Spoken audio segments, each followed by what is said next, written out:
नमस्कार, नमस्कार, नमस्कार मित्रांनो. मी यशदीप हजारे स्वागत करतो तुमचं आपल्या यूट्यूब चॅनलमध्ये निफ्टी बँक निफ्टीच्या डेली ॲनालिसिस व्हिडिओमध्ये. कसा होता तुमचा आजचा गुरुवारचा निफ्टी बँक निफ्टी आणि सेन्सेक्स एक्सपायरीचा ट्रेडिंगचा सेशन सर्वात अगोदर कमेंट करून सांगायचं आहे. कालचा जर तुम्ही ॲनालिसिस व्हिडिओ बघितला असेल तर तिकडे आपण काही लेवल बघितल्या होत्या, कन्सोलिडेशनची रेंज बघितली होती, नो ट्रेडिंग झोनची रेंज बघितली होती. आणि आज जर बघितलं तर मॅक्सिमम टाइम मार्केटनी नो ट्रेडिंग झोनमध्ये कन्सोलिडेशन केलेलं आहे. ओके, ओपनिंगमध्ये एक सुंदर इनसाइड कॅन्डल सेटअप बघायला मिळाला, त्याच्यावरती मार्केटने चांगली मोमेंटम दिली. परंतु त्याच्यानंतर जर बघितलं तर मार्केटमध्ये कन्सोलिडेशन आणि कन्फ्युजन होतं. त्यामुळे आजचा जर ट्रेडिंगचा सेशन बघितला तर थोडासा अवघड साईडला होता. ओके, आणि त्यातल्या त्यात सेन्सेक्सची एक्सपायरी, मग सेन्सेक्स एक्सपायरीमध्ये प्रीमियम देखील खूप फास्ट आपल्याला डिके होताना दिसतात, स्पेशली सेकंड हाफ नंतर. ओके, सो ओव्हरऑल तुमचं सेशन कसं होता ते तुम्ही कमेंट करून नक्की सांगा. आणि उद्या जर बघितलं तर उद्या शुक्रवार आहे, या आठवड्याचा शेवटचा ट्रेडिंग सेशन आहे. मार्केट जर बघितलं तर कंटिन्युअसली एका लेवलवरती मार्केट रेजिस्टन्स घेताना दिसतंय. तर त्या लेवल कोणत्या बनतात आहे, सपोर्ट रेजिस्टन्स काय बनतोय, नो ट्रेडिंग झोन काय बनतोय, आणि महत्त्वाचे म्हणजे मार्केटचा ओव्हरऑल ट्रेंड काय राहू शकतो दिवसभर उद्याचा ट्रेडिंग सेशनचा. त्याचं सविस्तर ॲनालिसिस आपण निफ्टी बँक निफ्टी सेन्सेक्स या 3 इंडेक्सचं करणार आहे. त्यामुळे व्हिडिओ शेवटपर्यंत पहा. व्हिडिओ जर आवडला तर व्हिडिओला नक्की लाईक करा. चॅनलवर नवीन असाल, चॅनलला सबस्क्राईब केलं नसेल तर आवर्जून सबस्क्राईब करा. आणि प्रत्येक व्हिडिओ पाहणाऱ्यांनी लाईक आणि कमेंट नक्की करा, आवर्जून करा. ओके, आता तुमच्या समोर जर बघितलं तर निफ्टीचा 5 मिनिटात चार्ट ओपन आहे. इकडे जर बघितलं तर ही इनसाइड कॅन्डल सेटअप तयार झाला होता. त्याच्यानंतर इनसाइड कॅन्डल सेटअपची लेवल ब्रेक आणि हा एक मोमेंटम, बुलिश मोमेंटम. त्याच्यानंतर जर बघितलं तर मॅक्सिमम टाइम हा नो ट्रेडिंग झोनमध्ये आपल्याला कन्सोलिडेशनमध्ये बघायला मिळाला.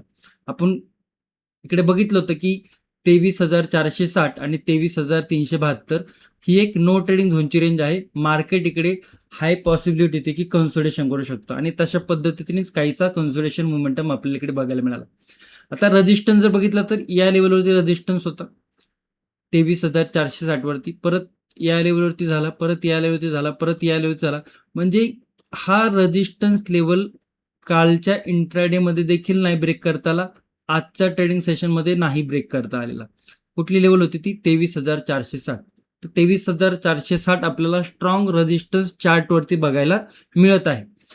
इकडे जर बघितलं तर मार्केटने एक बुलिश मोमेंटम नंतर मार्केट कन्सोलिडेशन केले. मार्केट जर बघितलं तर होल्ड झाले. मार्केटनी गॅप डाऊन ओपन दाखवली, परंतु या लेवलवरती कन्सोलिडेशन केलं का नाही, तो वरती आला, या लेवलवरती कन्सोलिडेशन केलं. मार्केटनी पुन्हा एकदा लेवल मोठ्या कॅन्डलनी ब्रेक केली, परंतु मार्केट खाली सस्टेन झालं का नाही, वरती आलं आणि या लेवलवरती कन्सोलिडेशन केलं. म्हणजे मार्केट जर बघितलं तर भलेही आपल्याला इकडे हा रेजिस्टन्स ब्रेक करताना दिसलेला नाही, परंतु मार्केटनी सपोर्ट पण ब्रेक करून रिकव्हरी दाखवलेला आहे. तर काहीसा पॉझिटिव्ह सिनारिओ आपण याला म्हणू शकतो. ओके, मग आता आधीच आपल्या डोक्यात ठरवून ठेवायचं आहे का की असं पॉझिटिव्ह सिनारिओ म्हणजे मार्केट ओपन झाल्यावरती बुलिशच होईल, नाही. एक रेंज काय बनतीये, एक प्राइस ॲक्शन काय बनतीये आणि त्याच्यानंतर लेवल काय बनतं ते हे आपल्याला माहिती असायला पाहिजे. आणि त्या लेवल पॉझिटिव्ह साईडला आहे का नेगेटिव्ह साईडला आहे हे आपल्याला प्राइस ॲक्शनवरनं समजता आलं पाहिजे, काढता आलं पाहिजे. तर आत्ता जर बघितलं तर मार्केटनी एक 23,400ची लेवल आहे, ती काल पण होल्ड केली होती, आज पण होल्ड केली आहे. मार्केट डाऊन साईडला गेलं, त्याच्यानंतर काय झालंय, रिकव्हर झाले.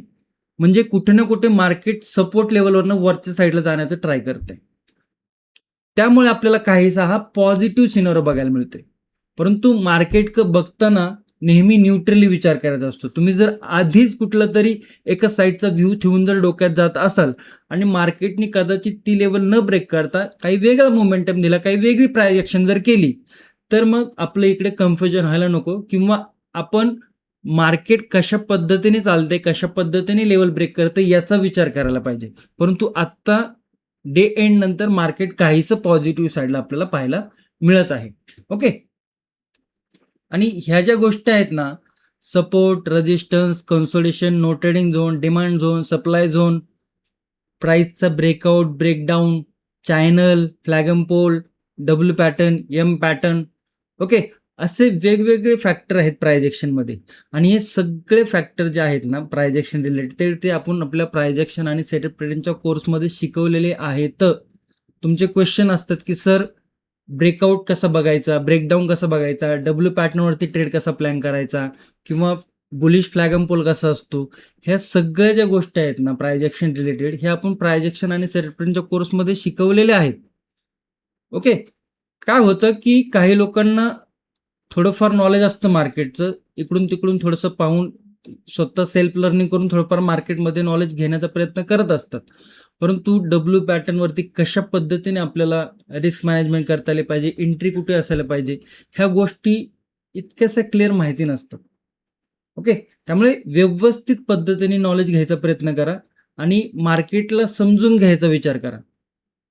प्राइस ॲक्शन तुम्हाला व्यवस्थित समजते, त्याच्यानंतर बाबा प्राइस ॲक्शन आता व्यवस्थित समजायला येईल, त्याच्यानंतर कशाचा अभ्यास करायला पाहिजे, सायकोलॉजीचा अभ्यास करायला पाहिजे, ट्रेड मॅनेजमेंटचा अभ्यास करायला पाहिजे, रिस्क मॅनेजमेंटचा अभ्यास करायला पाहिजे, पोझिशन सायझिंगचा अभ्यास करायला पाहिजे. ओके. त्याचबरोबर स्ट्राईक प्राइस सिलेक्शन काय असायला पाहिजे, हे देखील खूप शिकण्यासारख्या गोष्टी आहेत आणि हे दोन्ही भाग आपण आपल्या प्राइस ॲक्शन आणि सेल्फ ट्रेडिंगच्या कोर्समध्ये डिटेल्समध्ये समजावून सांगितलेले आहे. आता ज्यांना खरोखर शिकायची इच्छा आहे, लिंक जी आहे ती व्हिडिओच्या डिस्क्रिप्शन दिलेली आहे, पिन कमेंटमध्ये दिलेली आहे. ओके. इच्छुक असाल तर जॉईन करून शिकू शकता आणि ज्या मित्रांनी ऑलरेडी जॉईन केलेला आहे, ऑलरेडी कोर्स चालू आहे किंवा कंप्लीट केला असून त्यांचा मार्केट बघण्याचा आधीचा दृष्टिकोन आणि कोर्स कंप्लीट झाल्यानंतरचा दृष्टिकोन याच्यामध्ये कसा फरक आलाय ते तुम्ही कमेंटमध्ये नक्की सांगा. ओके. आणि प्रत्येक व्हिडिओमध्ये मी तुम्हाला सांगण्याचा प्रयत्न करत असतो की अभ्यासावर लक्ष द्या, अभ्यासावर लक्ष द्या, मार्केटच्या लर्निंगवरती लक्ष द्या. चार्ट कशा पद्धतीने तयार होतो, चार्टची मोमेंटम कशा पद्धतीने होते, प्राइसचं स्ट्रक्चर कसं तयार होतं. ओके. आणि ओव्हरऑल चार्टचं स्ट्रक्चरवरनं आपल्याला मोमेंटम कुठल्या साईडला येऊ शकतो, बुलिश साईडला येऊ शकतो, बेरिश साईडला येऊ शकतो की कन्सल्टेशनमध्ये जाऊ शकतो, हे आपल्याला अशा पद्धतीने लेवल मार्क करता आलं पाहिजे. ओके. तर आवर्जून जॉईन करायचं असेल तर नक्की जॉईन करू शकता. बघितलं, इकडे जर बघितलं तर 23,460ची लेवल आपल्याला ब्रेक करताना दिसले नाही, त्यामुळे तीच रेजिस्टन्स लेवल आपल्याला बघायला मिळते. त्याच्यानंतर जर बघितलं तर कुठला रेजिस्टन्स आहे, 23,550 आणि 23,620. तर इकडे काही चेंजेस आपल्याला बघायला मिळालेले नाहीत, त्यामुळे लेवल आहेत त्या कालच्या व्हिडिओमध्ये आपण बघितलं तर त्याच लेवल इकडे आहेत. डाऊन साईडला जर बघितलं तर 23,372 या लेवलवर देखील इकडे क्लोजिंग होती, इकडे टप्पा होता, लेवल ब्रेक केली, खाली आला पहिल्या लेवलपर्यंत, परंतु त्या लेवलच्या वरतीच आहे, म्हणजे 23,372 देखील लेवल आपल्याला बघायला मिळते. आता काय की इकडे दोन ब्रेकआउट, इकडे इथं तर ओपनिंगच होती गॅपडाऊन, परंतु हा एक ब्रेकडाऊन फेलियर करून मार्केट वरती गेले, त्यामुळे डाऊन साईडला येताना थोडासा रिस्क फॅक्टर थोडासा काय आहे, हायर साईड आहे. त्यामुळे लेवल जर डाऊन साईडला ब्रेक होत असेल तर काहीसं रिस्क मॅनेजमेंट, पोझिशन सायझिंग ह्या गोष्टी तुम्हाला माहिती असणं गरजेचं आहे. ओके. आणि इकडे जर बघितलं तर डाऊन साईडच्या लेवल काय आहे, 23,300, परत सेकंड लेवल काय 23,245 आणि तिसरी लेवल 23,187. हे 23,300, 23,245 आणि 23,187 या काही डाऊन साईडच्या लेवल आपल्याला बघायला मिळतात. 23,461, 23,372 मार्केट कन्सोलिडेशनमध्ये आहे या रेंजमध्ये आणि ही नो ट्रेडिंगची झोन जी पण काल पण बघितली होती ती आपल्याला आजही बघायला मिळते. ओके. गॅप अप जर ओपन होत असेल तर मग ह्या कन्सोलिडेशन रेंजच्या बाहेर मार्केट ओपन होते. ओके. मग काहीसा ब्रेकआउट आपल्याला इकडे बघायला मिळतोय गॅपअपमध्ये, पण गॅपअप नंतर मार्केटमध्ये कशा पद्धतीने कन्सोलिडेशन करतोय, कशा पद्धतीने प्राइस ॲक्शन करतोय, काय सेटअप बनतोय हे बघणं गरजेचं आहे. आणि त्याच्यानंतर जर कन्सोलिडेशन करून जर हायर साईड ब्रेक होत असेल किंवा गॅप फिल करून परत जर कन्सोलिडेशन करून इंट्राडेचा हाय ब्रेक होत असेल तर परत आपल्याला काहीसा बुलिश मोमेंटम बघायला मिळू शकतो. या ज्या दोन लेवल आपण बघितलं होतं ते गॅप डाऊन ओपन होत असेल तर आता इकडे जर बघितलं तर इकडे ट्रेंड लाईन आहे. ओके. दिसते का तुम्हाला, ट्रेंड लाईन आहे. गॅप डाऊन जर ओपन होत असेल तर या रेंजच्या आसपास आहे, काहीसा पुल बॅक घेऊन इकडे कन्सोलिडेशन करून त्याच्यानंतर जर लेवल ब्रेक होत असेल तर मग काहीसा सेलिंग मोमेंटम आपल्याला बघायला मिळू शकतो. फ्लॅट किंवा नो ट्रेडिंगच्या झोनच्या आसपास जर ओपन होत असेल तर ही लेवल थोडीशी ब्रेक व्हायची वाट बघा, ही ट्रेंड लाईनवरती लक्ष असू द्या. ओके. सो आय होप तुम्हाला निफ्टीच्या लेवल व्यवस्थित समजले असणार आहे. एक गोष्ट लक्ष ठेवा, इकडे प्राइस ॲक्शन आणि सेटअप ट्रेडिंगचा कोर्स कोणाकोणाला सापडत नाही तर तुम्ही आपल्या आता रिसेंटली व्हिडिओवरती क्लिक करून अशा बघा इकडे पिन कमेंटमध्ये लिंक आहे, याच्यावर जर क्लिक केलं तर काहीसा अशा पद्धतीने तुम्हाला पेज ओपन होईल. तुम्हाला जॉईन करायचा असेल कोर्स तिकडे जॉईन करू शकता. 17 व्हिडिओ आहेत. ओके, त्यातला जो एक व्हिडिओ आहे तो सगळ्यांसाठी पब्लिकली आहे, तर इकडे जाऊन तुम्ही पाहू शकता. ओके, ट्रेडर माइंडसेटचा व्हिडिओ आहे तो, तर आवर्जून बघा आणि ज्याला जॉईन करायचं ते जॉईन करू शकता. ओके, बँक निफ्टीकडे जाऊया. बँक निफ्टी सारखी दळभद्री प्राइज ॲक्शन, खूप भंगार प्राइज ॲक्शन आपल्याला बघायला मिळाली. बँक निफ्टीचा 5 मिनिटाचा चार्ट आहे, इनसाइड कॅन्डल झाली परंतु वरती पण इतका मोठा मोमेंटम दिला नाही आणि खूप गच्चाळ प्राइज ॲक्शन इकडे आपल्याला बघायला मिळालेली आहे.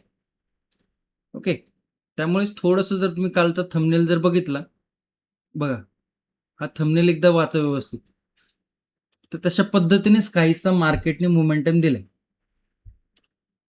मोमेंटम काय कन्सोलिडेशन मध्येच होता. इकडे जर बघितलं तर इंट्राडे हाय 54,400, सपोर्ट जर बघितलं तर काहीसं यायला सपोर्ट आहे 54,000, तर ही रेंज आपल्याला कन्सोलिडेशन मध्ये बघायला मिळते.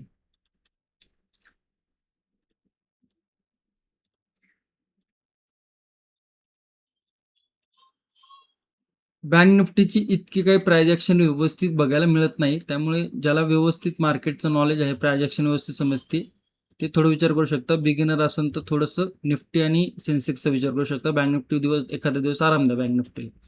ओके, इकडे काय लेवल मार्क केले ते इकडे कन्सोलिडेशन आपल्याला बघायला मिळते. एक ट्रेंड लाईन आहे, रेजिस्टन्स लेवल ब्रेक करता आलं नाही 54,400ची. ओके, आणि डाऊन साईडला जर बघितलं 54,000, म्हणजे 400 पॉईंटची आपल्याकडे काय नो ट्रेडिंग झोनची लेवल आपल्याला पाहायला मिळते.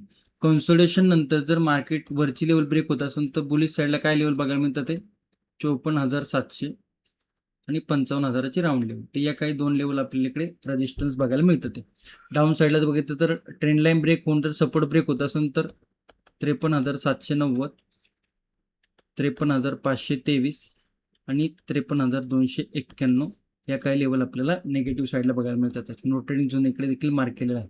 गॅप अप जर ओपन होत असेल तर रेंजच्या वरती आहे. थोडंसं मार्केट काय कन्सोलिडेशन करते किंवा काय इनसाइड कॅन्डल बनवते किंवा काय रेंज बनवून रेंज ब्रेकआउट देते, ते याकडे लक्ष असणं गरजेचं आहे. ज्याला प्राइज ॲक्शन समजते ते विशेष पद्धतीने खास पद्धतीने लक्ष देऊ शकता गॅप अपवरती. ओके, डाऊन साईडला जर बघितलं गॅप डाऊन ओपन होत असेल तर काहीसं पुल बॅक घेऊन मार्केट आपल्याला थोडंसं निगेटिव्ह येताना दिसू शकतं. या झोनमध्ये असेल तर मार्केट परत आपल्याला काहीसं कन्सोलिडेशन करताना दिसू शकतं. जाऊया सेन्सेक्समध्ये. सेन्सेक्स या एक्सपायरी होती आणि कालपासनं बघितलं तर मार्केटमध्ये काहीसं कन्सोलिडेशनच बघायला मिळालं. ओके, इकडे एक अप ट्रेंड मोमेंटम नंतर पूर्णतः कन्सोलिडेशन. ओके, टेलिग्रामला जर तुम्ही जॉईन केलं नसेल, टेलिग्रामची लिंक देखील व्हिडिओच्या डिस्क्रिप्शनमध्ये दिलेली आहे आणि तिकडे देखील काही अपडेट असतात ते मी शेअर करत असतो. ओके, तर मार्केट जर बघितलं तर 74,514ची लेवल ब्रेक केलेलं नाही. डाऊन साईडला जर बघितलं तर 74,200चा सपोर्ट होता. मार्केट गॅप डाऊन ओपन झालं. सेन्सेक्समध्ये ओपनिंगमध्ये एक इनसाइड कॅन्डलचा ब्रेकआउट बघायला मिळाला. एक्सपायरी असल्यामुळे प्रीमियम फास्ट पद्धतीने इकडे मोमेंटम केलेला आहे. ओके, त्याच्यानंतर जर बघितलं तर कन्सोलिडेशनच केलं. आता जर कोणाला रूल्स माहीत नसेल तर तिकडे प्रत्येक कॅन्डलवरती म्हणलं तरी ओव्हर ट्रेडिंगमध्ये गुंतलेलं असणार आहे. त्यामुळे मार्केटचा अभ्यास करताना प्राइज ॲक्शन सोबत भरपूर काही फॅक्टर आहेत जे की आपण आपल्या प्राइज ॲक्शन सेटअप ट्रेडिंगमध्ये शिकवलेले आहेत. दर ॲनालिस्ट व्हिडिओमध्ये मी तुम्हाला काही ना नवीन नवीन गोष्टी शिकवायचा प्रयत्नही करत असतो. तर ओव्हर ट्रेडिंग थांबवणं ही खूप गरजेची गोष्ट आहे. ओके, तर ते लक्षात ठेवा. ओके, डाऊन साईडला जर बघितलं तर 74,200ची लेवल आहे. आता लेवलमध्येच कन्सोलिडेशन केलंय त्यामुळे लेवल काय मोठ्या चेंजेस झाले नाही. या लेवलच्या वरती जर निघतोय तर 74,800 आणि 75,000. ओके, डाऊन साईडला जर बघितलं तिकडे अशा पद्धतीने काही ट्रेंड लाईन आहे. ट्रेंड लाईन जर ब्रेक करून सपोर्ट ब्रेक होत असेल नो ट्रेडिंग झोनचा तर 73,992, 73,777 आणि 73,533 या काही डाऊन साईडच्या लेवल आपल्याला बघायला मिळत आहे. गॅप अप जर ओपन होत असेल तर या रेजिस्टन्सच्या झोनमध्ये काही कन्सोलिडेशन करून जर लेवल ब्रेक होत असेल तर एक बुलिश मोमेंटम बघायला मिळू शकतो. गॅप डाऊन नंतर मार्केट पुल बॅक घेऊन काहीसं चॅनल तयार करते का किंवा या जो सपोर्ट आहे आता तो रेजिस्टन्सचं काम करून मार्केट इकडनं ब्रेकडाऊन देते का हे पाहणं गरजेचं आहे. त्याच्यानंतर परत या लेवल आपल्याला बघायला मिळू शकतं ते. ओके, आय होप आजचा व्हिडिओ थोडासा फास्ट वाटला असेल, कारण की मार्केट कन्सोलिडेशनमध्ये कुठलाही नवीन लेवल मार्केटने दाखवलेलं नाही. त्यामुळे ज्या लेवल होत्या त्याच लेवल आपण एक्सप्लेन केलेल्या आहेत. ओके, फक्त मार्केट शिकण्याकडे भर द्या, माइंडसेट तयार करा. ओके, इच्छाशक्ती तयार करा, मार्केटला समजून घ्यायचा प्रयत्न करा. ओके, आय होप तुम्हाला व्हिडिओ व्यवस्थित समजला असेल. व्हिडिओ जर आवडला असेल तर लाईक, शेअर, सबस्क्राईब नक्की करा. तुमच्या मित्रांपर्यंत, मैत्रिणीपर्यंत नक्की शेअर करा. धन्यवाद. जय हिंद, जय महाराष्ट्र, जय शिवराय.